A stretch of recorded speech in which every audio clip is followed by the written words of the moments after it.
Hello everyone. तो जैसा मैंने प्रीवियस वीडियो में बताया था कि महिला बाल विकास विभाग द्वारा जो है एक मिशन शक्ति अंतर्गत महिला हेल्पलाइन 181 के लिए जो है भर्ती विज्ञापन जारी होना है। तो शॉर्ट नोटिफिकेशन मैंने दिखाया था उस वीडियो में। अब कंप्लीट डिटेल नोटिफिकेशन मैं इस वीडियो में बताने वाला हूँ कि आपको क्या क्या क्राइटेरिया, क्या क्या एजुकेशनल क्वालिफिकेशन मांगा गया है, किस तरह से आप अप्लाई कर सकते हैं, कैसे आपका सिलेक्शन होगा, हर एक जानकारी आपको इस वीडियो में देने वाला हूँ। ये कंप्लीट जो है PDF जो है ऑफिशियल नोटिफिकेशन जो हमारे पास आया है, और ये जो है इसमें आपका आवेदन पत्र का प्रारूप भी दिया हुआ है, कैसे आप आवेदन भर सकते हैं, हर एक जानकारी मैं आपको इस वीडियो में दूंगा। वीडियो को आखिरी तक जरूर देखिएगा, और जिन्होंने अभी तक हमें सब्सक्राइब नहीं किया, फॉलो नहीं किया है, ज़रूर कर लें और बेल आइकन जरूर प्रेस कर दें, ताकि जो है लेटेस्ट नोटिफिकेशन आपको मिलते रहे हमारे चैनल के माध्यम से। ठीक है, तो देखिए, सबसे पहले तो मैंने बताया भी था प्रीवियस वीडियो में कि कौन कौन से पोस्ट आने वाले हैं। यहाँ फिर से मैं बात कर देता हूँ पोस्ट के बारे में। देखिए, 5 तरह के पोस्ट यहाँ पे जारी किए गए हैं, जिसमें से helpline administration, call operator, IT supervisor, multipurpose staff और सिक्योरिटी गार्ड, नाइट गार्ड का पोस्ट है। जिसमें से पहले 2 पोस्ट हैं, ध्यान रखिएगा, पहले जो 2 पोस्ट हैं हेल्पलाइन एडमिनिस्ट्रेशन और कॉल ऑपरेटर, ये केवल और केवल महिलाओं के लिए है। तो केवल और केवल महिलाओं के लिए 2 पोस्ट है। बाकी जो पोस्ट हैं 3, 4, 5 नंबर पे, वो उसमें महिला और पुरुष अभ्यर्थी दोनों जो हैं एलिजिबल हैं, अप्लाई कर सकते हैं। लेकिन पहले जो ऊपर के 2 पोस्ट हैं उसमें केवल और केवल महिला अभ्यर्थी ही यहाँ पे अप्लाई करेंगे। ठीक है, तो एक पोस्ट जो है हेल्पलाइन एडमिनिस्ट्रेशन का है, जो कि अनारक्षित रखा गया, 45,000 एक मुश्त पेमेंट मिलेगा। ठीक है, कॉल ऑपरेटर महिला पद के लिए अगर देखें टोटल 12 पोस्ट है, जिसमें से 5 अनारक्षित है, 4 जो है अनुसूचित जनजाति के लिए, 1 अनुसूचित जाति के लिए और 2 अन्य पिछड़ा वर्ग के लिए है। पेमेंट की बात करें तो 20,000 एक मुश्त मासिक वेतन जो है मिलेगा। IT सुपरवाइज़र का पोस्ट एक ही है और वो भी अनारक्षित रखा गया, 25,000 मासिक पेमेंट मिलने वाला है यहाँ। और मल्टीपर्पज़ स्टाफ की बात करें, एक पोस्ट है 15,000। ठीक है, संविदा मासिक वेतन एक मुश्त मिलने वाला है 15,000। ठीक है, और एक पोस्ट जो है मल्टीपर्पज़ स्टाफ की बात करें 3 पोस्ट हैं, एक जो है अनारक्षित है, एक अनुसूचित जनजाति के लिए और एक जो है अन्य पिछड़ा वर्ग के लिए। सुधार कर लीजिएगा इसको। ठीक है, आगे देखिए, सिक्योरिटी गार्ड की बात करें तो 3 पोस्ट यहाँ भी है, एक अनारक्षित है, एक जो है अनुसूचित जनजाति के लिए और एक पोस्ट जो है अन्य पिछड़ा वर्ग के लिए है। टोटल 3 पोस्ट हैं, 12,000 यहाँ पेमेंट जो है दे होगा। ठीक, तो ये स्क्रीनशॉट ले लीजिएगा कौन कौन सा पोस्ट है। ठीक है, अगर बात करें आप जो है अपना आवेदन कैसे भेजेंगे, तो आप जो है स्पीड पोस्ट या आप जो है कोरियर के माध्यम से भेज सकते हैं। ठीक है, लास्ट डेट याद रखिएगा 10 जनवरी 2025 5 बजे तक है।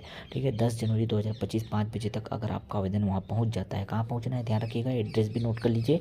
ठीक है, संचालनालय महिला एवं बाल विकास, इंद्रावती भवन, ब्लॉक 1, द्वितीय तल, नवा रायपुर, अटल नगर। इतना पूरा एड्रेस है, ये एड्रेस नोट कर लीजिएगा, यहीं आपको भेजना है। ठीक है, 10/1/2025 तक लास्ट डेट है इसका, 5 बजे तक। ठीक है, पोस्ट क्या क्या है समझ आ गया। महिला अभ्यर्थी जो है पहले और दूसरे जो पोस्ट नंबर हैं उसमें केवल और केवल महिला अभ्यर्थी, महिला उम्मीदवार ही आवेदन कर सकते हैं। क्लियर। ठीक है, अब बाकी जो पोस्ट बचे हुए हैं 3, 4 और 5वें नंबर पे, उसमें महिला और पुरुष दोनों अभ्यर्थी जो है अप्लाई कर सकते हैं। ठीक, यहाँ पे इसका जो ऑफिशियल वेबसाइट दिया है, ठीक है, इसका लिंक मैं जो है आपको अपने इस वीडियो के डिस्क्रिप्शन बॉक्स में प्रोवाइड करा दूंगा। वहाँ से जो है आप डायरेक्टली जा करके ये नोटिफिकेशन जो है डाउनलोड भी कर सकते हैं। ठीक है, और देख सकते हैं। ठीक, अब आगे देखिए, आगे आपको और जानकारी यहाँ पे दिया गया है, क्या शैक्षणिक योग्यता, अनिवार्य कौशल और अनिवार्य अनुभव मांगा गया है। ध्यान रखिएगा। सबसे पहले देखिए, जो पहला पोस्ट है हेल्पलाइन एडमिनिस्ट्रेशन, जो कि महिला पोस्ट है, उसके लिए क्या क्या मांगा गया है। तो अनिवार्य न्यूनतम शैक्षणिक योग्यता की अगर बात करें तो मान्यता प्राप्त विश्वविद्यालय से विधि में या सामाजिक या कार्य में या समाजशास्त्र में या सामाजिक विज्ञान में या मनोविज्ञान में स्नातकोत्तर, जी हाँ, पोस्ट ग्रेजुएट का आपका डिग्री होना चाहिए, यहाँ पे पोस्ट ग्रेजुएट होना चाहिए। ठीक है, अनिवार्य कौशल की बात करें तो कंप्यूटर का अच्छा खासा ज्ञान होना चाहिए, MS ऑफिस में कार्य करने की क्षमता होनी चाहिए। ठीक है, आपको अनुभव भी यहाँ मांगा गया है। ठीक है, तो कम से कम 5 वर्ष का अनुभव आपको होना चाहिए हेल्पलाइन में या कॉल सेंटर में या महिलाओं की सुरक्षा एवं संरक्षण से संबंधित। तो यहाँ देखिएगा, यहाँ पे जो चीज़ें लिखी है, इस क्षेत्र में आपका 5 वर्ष का अगर अनुभव है तब जो है आप यहाँ अप्लाई कर सकते हैं। वांछनीय योग्यता में ये वांछनीय है, ठीक है, उनको चाहिए, लेकिन ये अनिवार्य नहीं है। ठीक है, वह स्थानीय समुदाय की निवासी होनी चाहिए, ताकि केंद्र के प्रभावी संचालन के लिए स्थानीय मानव संसाधन और विशेषज्ञता का उपयोग किया जा सके। मतलब लोकलिटी पे ये विशेष जोर दिया गया है। ठीक है, आपातकालीन हेल्पलाइन के क्षेत्र में जो है कार्य करने वाले आवेदक को प्राथमिकता दिया जाएगा। मतलब कभी भी आप जो है तत्पर रहेंगे कार्य करने के लिए। कार्य का दायित्व यहाँ दिया हुआ है। अपने कार्य का मान लो आप इसका कार्य का दायित्व जानना चाहते हैं, किस तरह से आपका काम करना होगा, किस तरह से आपको वहाँ जॉब रहेगा, आपका जो है नेचर कैसा रहेगा, नेचर ऑफ जॉब कैसा रहेगा, वो सब यहाँ दिया है। ठीक है, कि किस किस तरह से आपको कॉल करना और कार्य करना वहाँ पड़ सकता है। ठीक है, ये रहा हेल्पलाइन एडमिनिस्ट्रेशन के बारे में पूरी जानकारी। आगे आते हैं। ठीक है, ये कार्य पूरा दिखाया है। इधर भी देखिए नेक्स्ट पेज में भी कार्य और दायित्व दिया हुआ है। ठीक है, आगे और चलते हैं। आगे देखिए कॉल ऑपरेटर महिला पद, यहाँ पे देखिए इसके लिए कॉल ऑपरेटर के लिए अगर आप अप्लाई करना चाहते हैं तो किसी भी विश्वविद्यालय से किसी भी विषय में स्नातक की डिग्री होना चाहिए। ठीक है, अंग्रेजी, हिंदी, छत्तीसगढ़ी भाषा में अच्छा संवाद कौशल होना चाहिए। मतलब आपकी पकड़ होनी चाहिए हिंदी, अंग्रेजी और छत्तीसगढ़ी तीनों भाषा में। ठीक है, अगर बात करें अनुभव की तो 2 वर्ष का अनुभव, कम से कम 2 वर्ष का अनुभव आपको ये जो है हेल्पलाइन वगैरह में काम करने का होना चाहिए। ठीक है, उसके बाद देखिए यहाँ पे प्राथमिकता किसको दिया जाएगा, वांछनीय योग्यता में देख लीजिए कि आपातकालीन हेल्पलाइन के क्षेत्र में कार्य करने वाले आवेदक को प्राथमिकता दिया। तो देखिए कॉल ऑपरेटर के लिए आप देख सकते हैं यहाँ पे पूरा दायित्व जो है उसका कार्य या दायित्व किस तरह से है, कौन सा कार्य आपको करना है, यहाँ पॉइंट आउट किया गया है। ठीक है, अब आते हैं नेक्स्ट जो है आईटी सुपरवाइज़र वाले पोस्ट में। आईटी सुपरवाइज़र के लिए अगर आप अप्लाई करना चाहते हैं तो आपके पास ये जो योग्यता है, अनिवार्यता होनी चाहिए। कंप्यूटर सूचना प्रौद्योगिकी में स्नातक या अन्य विषय में स्नातक होने पर कंप्यूटर सूचना प्रौद्योगिकी में डिप्लोमा होना चाहिए। या तो आपको कंप्यूटर में या सूचना प्रौद्योगिकी में स्नातक होना चाहिए, अगर नहीं है तो दूसरे विषय से अगर आपने स्नातक किया है तो इसमें जो आपके पास डिप्लोमा होना चाहिए कंप्यूटर या सूचना प्रौद्योगिकी का, तभी आप अप्लाई कर सकते हैं। ठीक है, दूसरा देखिए यहाँ पे वो बताया गया है कि डाटा प्रबंधन, प्रक्रिया प्रलेखन एवं आधारित वेब आधारित और रिपोर्टिंग शासकीय अशासकीय संस्थाओं में, आईटी आधारित संस्थाओं में जिला स्तरीय राज्य स्तरीय कॉन्फ्रेंसिंग संचालन की क्षमता होनी चाहिए। ठीक, अब अनिवार्य यहाँ पे देखिए ये मांगा है एक्सपीरियंस 3 साल का। 3 साल का एक्सपीरियंस आपको जो है डेटा प्रबंधन, प्रक्रिया प्रलेखन, दस्तावेजीकरण और वेब आधारित रिपोर्टिंग, प्रारूप, वीडियो कॉन्फ्रेंसिंग में राज्य या जिला स्तर पर शासकीय अर्धशासकीय आईटी संस्थानों में 3 वर्ष का अनुभव अगर आपको है तब आप यहाँ अप्लाई कर सकते हैं।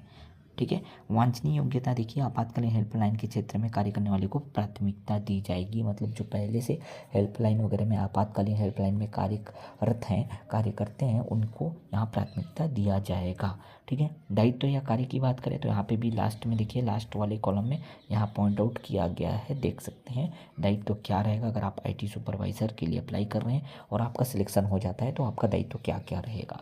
क्लियर, आगे देखिए 2 पोस्ट और बच गए। एक तो मल्टीपर्पज़ स्टाफ जो कि बहुउद्देशीय कार्य करता है, ज़्यादातर फॉर्म इसी के पढ़ने वाले हैं। यहाँ पे याद रखिएगा 10वीं पास जो भी हैं, मान्यता प्राप्त बोर्ड से 10वीं पास जो है वो अप्लाई कर सकते हैं। ठीक है, अगर आपके पास 2 साल का अनुभव है, अनिवार्य अनुभव मांगा गया है 2 साल का, कि आप भृत्य या क्लीनर के रूप में अगर आप काम करे हैं तब आप यहाँ अप्लाई कर सकते हैं। अगर आपका यहाँ पे देखा जाए जॉब या दायित्व क्या रहेगा, कार्य क्या रहेगा, तो देखिए ठीक है 3 शिफ्ट हर जगह है, 3 शिफ्ट में आपको काम करना है, टेंशन नहीं है। 8-8 घंटे का रोस्टर रहेगा आपका, ड्यूटी रोस्टर। ठीक है, हेल्पलाइन में स्वच्छता और सफाई बनाए रखना है, हेल्पर हाउस कीपिंग के लिए जिम्मेदार होगा, ये सब जानकारी यहाँ पे आपका कार्य के बारे में दिया गया है। लास्ट देखिए, अगर आप सुरक्षा गार्ड या रात्रिकालीन गार्ड के लिए अप्लाई करना चाहते हैं तो आप मान्यता प्राप्त बोर्ड से अगर आपने 8वीं पास किया है और आपको कम से कम 2 साल का अनुभव है, ठीक है, जिला या राज्य स्तरीय किसी भी सरकारी या प्रतिष्ठित संगठन में सुरक्षाकर्मी के रूप में आपको अगर 2 साल का अनुभव है तब आप यहाँ पे कार्य कर सकते हैं। याद रखिए यहाँ पे जो है इनको प्राथमिकता दिया जाएगा जो सेवानिवृत्त या मिलिट्री से हैं या पैरामिलिट्रिक से हैं। ठीक है, उनको यहाँ पे प्राथमिकता दी जाएगी। दायित्व की बात करें, कार्य की बात करें तो यहाँ लास्ट कॉलम में दिया हुआ है। क्लियर, तो पूरा अगर आपको एजुकेशनल क्वालिफिकेशन, एक्सपीरियंस से रिलेटेड अगर किसी भी तरह का आपको डाउट रहा हो, यहाँ क्लियर मैंने कर दिया है। जो पूरे यहाँ फुल नोटिफिकेशन आया है उसमें यहाँ पे मेंशन किया गया है। ठीक है, अब देखते हैं। अब इतना अगर आपके पास है तो आप जो है 10 तारीख तक बिल्कुल आप अपना सब दस्तावेज लगा करके अपना आवेदन जो है भेज सकते हैं। उम्र की बात करें तो जितना भी प्रकार का आपको छूट वगैरह सब मिला करके 45 वर्ष से अधिक नहीं होना चाहिए, और एक मिनिमम एज की बात करें तो 21 वर्ष से 35 वर्ष से अधिक नहीं होनी चाहिए, और बाकी सब अगर आप छूट वगैरह सब लेते हैं तो उसको मिला करके 45 वर्ष से अधिक नहीं होना चाहिए। ठीक है। आयु का सत्यापन जो है आपके 8वीं या 10वीं की अंक सूची के आधार पर किया जाएगा। आपको छत्तीसगढ़ का मूल निवासी होना अनिवार्य है, तभी आप अप्लाई कर सकते हैं। ठीक है, यहाँ तक क्लियर हुआ। ठीक, चलिए आगे चलते हैं।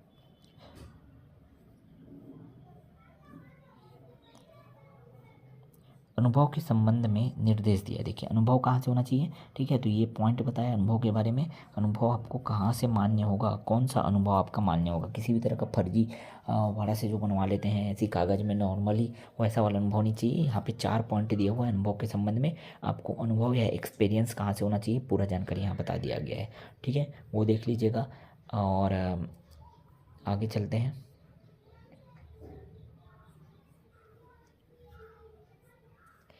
देखिए चयन प्रक्रिया भी यहाँ पे बताया 16वें पॉइंट पे देखिएगा। ठीक है, जो अर्हता है, जो अनिवार्य शैक्षणिक योग्यता, एक्सपीरियंस वगैरह मांगा गया, उसी के आधार पर आपका अंकीय प्रणाली के आधार पर मेरिट तैयार करते हुए वॉक इन इंटरव्यू होगा या कौशल परीक्षा होगा।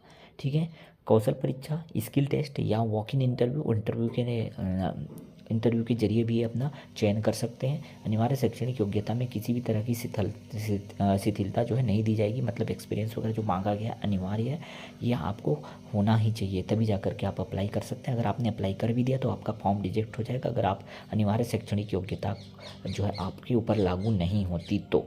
ठीक है, समझ आ गया, क्लियर। अब आगे चलते हैं और कुछ इंपॉर्टेंट पॉइंट अगर आप देख लें यहाँ पे। अब देखिए कैसे आपका चयन होगा, किस तरह से नंबर दिए जाएंगे। तो जो वांछित न्यूनतम शैक्षणिक योग्यता है उसको 100% मान करके आपको दिया जाएगा, और अधिकतम 60 अंक वहाँ आपको मिलेंगे। ठीक है, न्यूनतम अनुभव के पश्चात प्रत्येक अतिरिक्त वर्ष के लिए अनुभव के लिए, ठीक है, मतलब अगर 5 साल एक्सपीरियंस बोला है और आपने 5 के बाद 7 साल एक्सपीरियंस दिखाया है, तो हर 5 के बाद 6वें साल के लिए 2 अंक और 7वें साल के लिए भी 2 अंक, मतलब टोटल 4 अंक आपको दिया जाएगा एक्स्ट्रा। मतलब 10 अंक जो है आपको और एक्स्ट्रा मिल सकता है। अनुभव जितना ज़्यादा होगा उतना ज़्यादा अंक आप हासिल कर पाएंगे। ठीक है, लेकिन याद रखिए अनिवार्य अनुभव 5 साल अगर बोला है या 2 साल बोला है तो होना ही चाहिए। उसके पश्चात जो अगर आपने एक्स्ट्रा अनुभव हासिल किया है तब आपको 2-2 अंक प्रति वर्ष के लिए दिया जाएगा। ठीक है, राज्य के महिला हेल्पलाइन या चाइल्ड हेल्पलाइन में अगर आपने कार्य किया हुआ है तो बोनस के रूप में आपको 2-2 अंक दिए जाएगा, जो कि अधिकतम 10 अंक तक हो सकता है।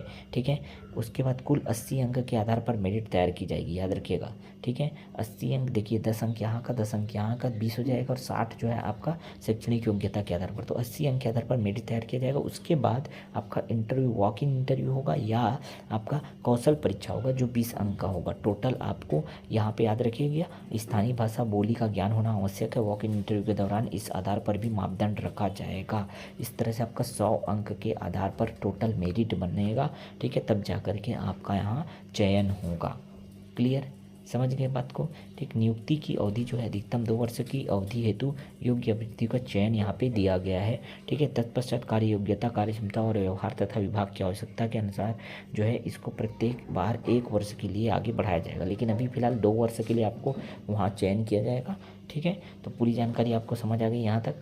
ठीक, और कुछ इंपॉर्टेंट पॉइंट अगर रह जाता है तो हम देख लेते हैं। नहीं है, कोई इंपॉर्टेंट पॉइंट नहीं है। अब देखते हैं यहाँ पे आवेदन पत्र का प्रारूप, इसको भी देख लीजिएगा। यहाँ अपना फ़ोटो चस्पा कीजिएगा। फ़ोटो में साइन, आधे पेज में साइन होना चाहिए और आधा साइन आपका फ़ोटो के ऊपर होना चाहिए। ठीक है, बाकी यहाँ पे किसको भेजना है मैंने शुरू में ही बता दिया था। शीघ्र संचालनालय महिला बाल विकास को आप भेजेंगे, पूरा डिटेल यहाँ पे लिख देंगे। उसके बाद कौन से पोस्ट के लिए अप्लाई करना चाहते हैं, अपना हिंदी में नाम, फिर अंग्रेजी के कैपिटल लेटर में, फिर पिता पति का नाम, फिर स्थायी पता यहाँ होना चाहिए। ठीक है, कोई भी यहाँ पे ऐसा जानकारी नहीं है जो आपको नहीं पता होगा, सब यहाँ पे आप आसानी से भर सकते हो। ठीक है, पूरा बात मैंने यहाँ बता दिया। वैसे भी फॉर्म कैसे डाला जाता है ये मैं कई सारी वीडियो में आपको ऑलरेडी प्रोवाइड करा चुका हूँ।